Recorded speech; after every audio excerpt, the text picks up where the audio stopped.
starting with social networks, which are, we think, the real deal. The first thing that caused people to log on to the web more than checking their email. And we think that which community a teenager is in will always change and is a fad or a trend. 2005, Rupert Murdoch bought MySpace for $580 million.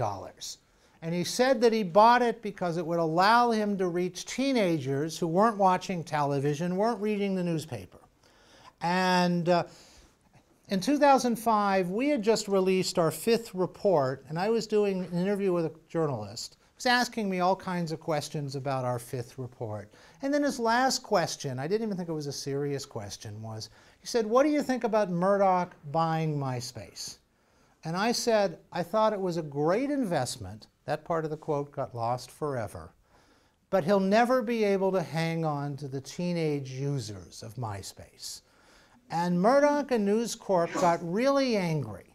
And they fought back, and here's where they fought back by saying, look how much money we've made. And they were right. They spent $580 million. Almost the day they bought it, they signed a $900 million ad share deal with Google. They brilliantly marketed their Fox films and television shows on MySpace. They made a lot of money on MySpace. But we were right. They weren't able to hang on to the teenage users. It wasn't that we were so smart. What we saw was that to a teenager, an online community is like a nightclub. And when the nightclub becomes too popular, or the uncool kids start showing up at the nightclub, you're out of there. And what's the worst thing that could happen to you as a teenager in a nightclub? Not literally the worst. That would be somebody with a bomb or a gun coming in. But to most teenagers, what's the worst thing that could happen to you in a nightclub? Your mother walks in. Well, now your mother wants to friend you on Facebook. How long are you going to stay in a place where you're with your cool friends that your mother's hanging around? So we were not surprised to see MySpace rise in prominence and then disappear. We got a lot of coverage for that quote. Now I've said, and we've gotten a lot of coverage, we believe that Facebook will go through the same experience. However, it will be a little different. I think Facebook will grow for the next 5 years. It's already 600 million people.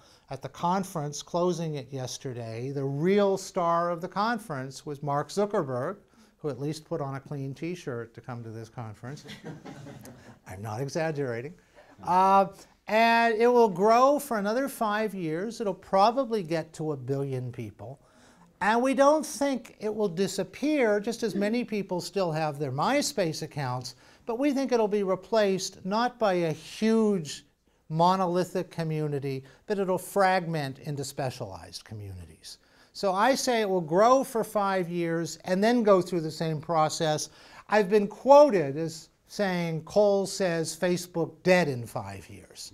I think it's going to be incredibly healthy for at least another 4 to 5 years.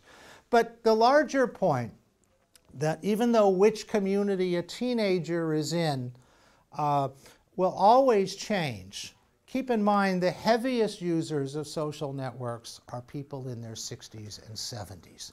They spend the most time in them. They derive the most value from them. They're in Facebook, but they're not just in Facebook. They're also on sites where they learn how to be a better chess player, to deal with the physical or emotional toll of cancer, and all these other places. And as you know better than anyone, the social networking has been now how you reach your customers.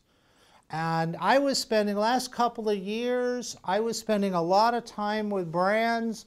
There were all these people who were asking, should we be doing this? Should we be engaging? I did a talk at the Google Zeitgeist about 3 years ago. You're filming this, so I won't mention a name, but if anybody's interested afterwards, I'll be happy to tell you. I was doing an interview with the CMO of one of the, let's just say, 5 biggest marketing companies in the world. And this guy, nice guy, but he was clearly frustrated. And I could see he just wasn't comfortable talking about the internet and social networking. So finally I got frustrated, and he was a friend and I could do this. I said, come on, you can admit it. If I got you alone late at night, plied you with alcohol, you can confess. Don't you wish the internet would just go away? And he said, no, we love the internet. It puts us in touch with our customers. It teaches us things we've never known. And as we're walking off stage, he said, you have no idea how often I wish it would go away.